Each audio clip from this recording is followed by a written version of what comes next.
Hey everybody, it's Michelle with Florida Keys Birding, and today we're talking about 10 tips to help you better identify shorebirds.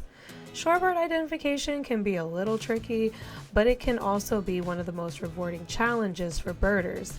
Tip number 1 is to observe overall shape and size.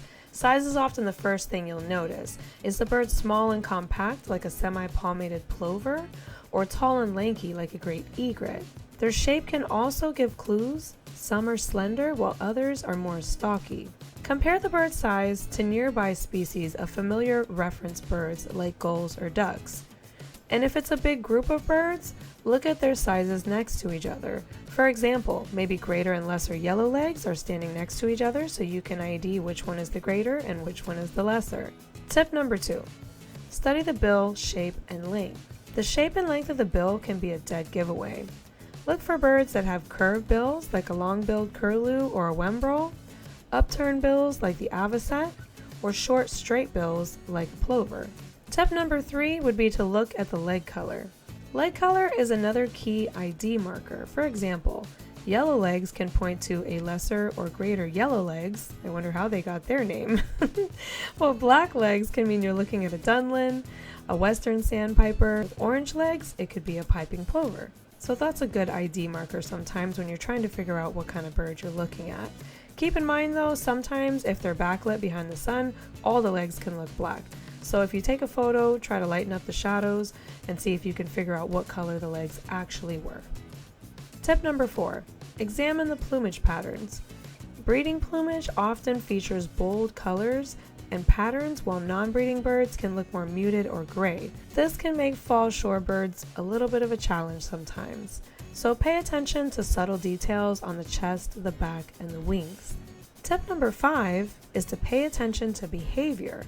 How is the bird acting? How the bird moves is really important. Plovers will pick at the surface, while sandpipers will probe in the mud, and sanderlings will chase waves away on sandy beaches. You can also look for behavior like the rapid sewing machine probing of the least sandpiper and probing in the mud like dowitchers or godwits.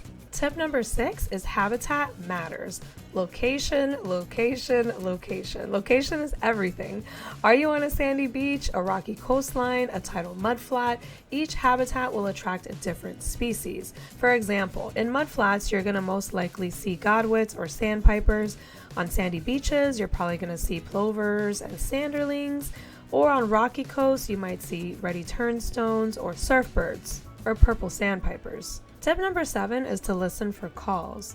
Shorebirds will often vocalize, especially in flight. For example, the piping plover has a distinctive soft peep call. And different peep flocks as well will make their noises when they're flying away when something startles them. Tip number 8 is to observe wings in flight. When a bird takes flight, look at key details like wing bars, rump patterns, or tail colors. These features can really help narrow down your ID. For example, the white rump on a willet or the dark wing linings on a wembrel. Tip number 9.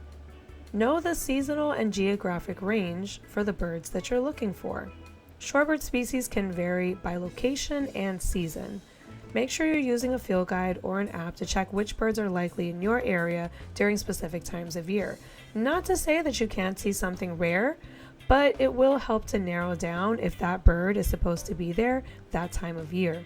Many shorebirds migrate long distances, so some species are seen only during migration or in winter. For example, in Florida in winter, look for things like black-bellied plovers, dunlins, or least sandpipers. And tip number 10, use field guides and apps. There's no shame in using a guide or an app. I actually recommend that you should do this.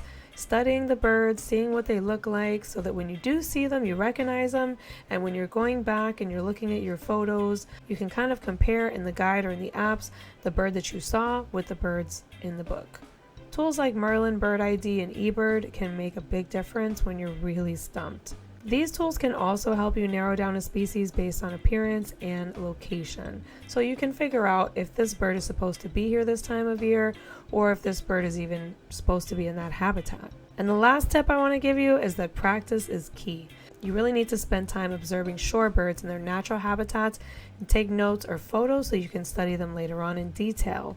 The small details make all the difference when it comes to shorebird identification.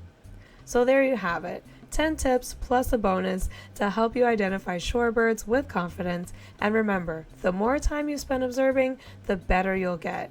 Thanks for watching, and don't forget to like, comment, and subscribe for more videos. There's definitely going to be more to come on shorebird ID, habitats, field marks, and more details in helping you better ID shorebirds.